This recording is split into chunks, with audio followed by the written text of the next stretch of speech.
Grace had put as much time and emotion into the selection of this dress as other women put into picking their wedding dresses.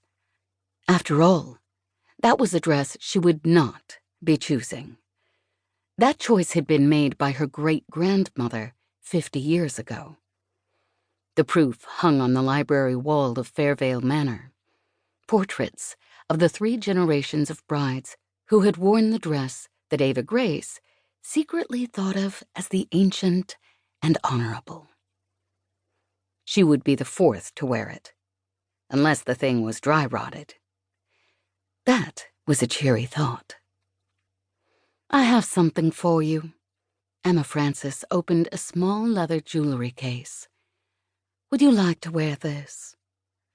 She held up a delicate sapphire and diamond choker that had been in the family forever. "I've always loved that." Ava Grace took the necklace and fastened it around her neck. "Perfect." Emma Francis adjusted the middle stone. "You know your father. He wanted you to wear Great-Aunt Corinne's sapphire necklace, but I vetoed that. It's too heavy. Anyway, you are so beautiful you don't need something so ornate." "Thank you, Mama." Emma Francis gave Ava Grace a conspiratorial smile.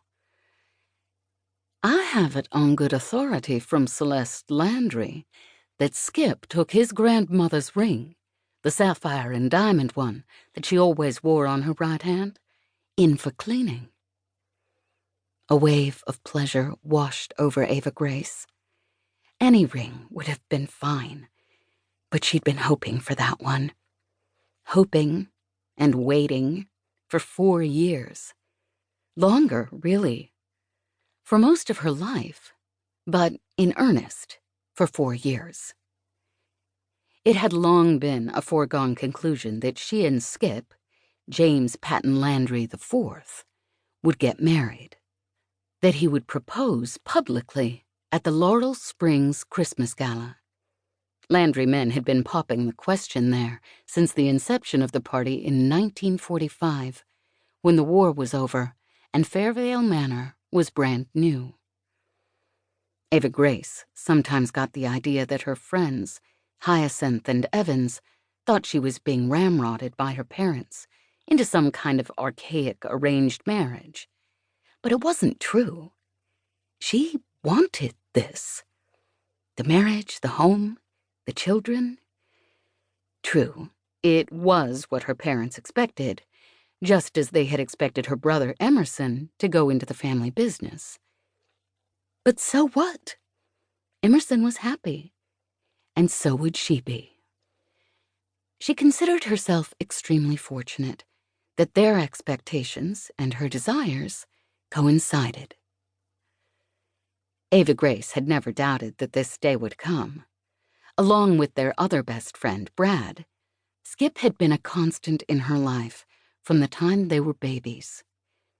They'd learned to dance together at junior cotillion, and they'd had their first real date when they were 15.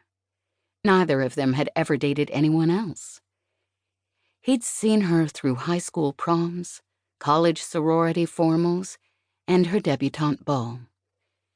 There was no way he would ever let her down in this dance called life. Still, it had been a long and, in many ways, humiliating 4 years. She had expected to get a Landry family heirloom ring the December before she and Skip graduated from college. She from Belmont, he from the University of Alabama. He would go to work in his family's investment banking business. They would get married and continue to live in the Birmingham suburb of Laurel Springs Village, a 20-minute drive from his downtown office. She'd chosen a dress that year, too, but he hadn't proposed. She didn't question him because one didn't, but he gave her a sideways explanation anyway. After graduation, he was going to work in the Charleston office for a year or so, before returning to Alabama to get on with their lives. He thought, and his parents agreed, it would be valuable to learn the ropes somewhere other than the Birmingham.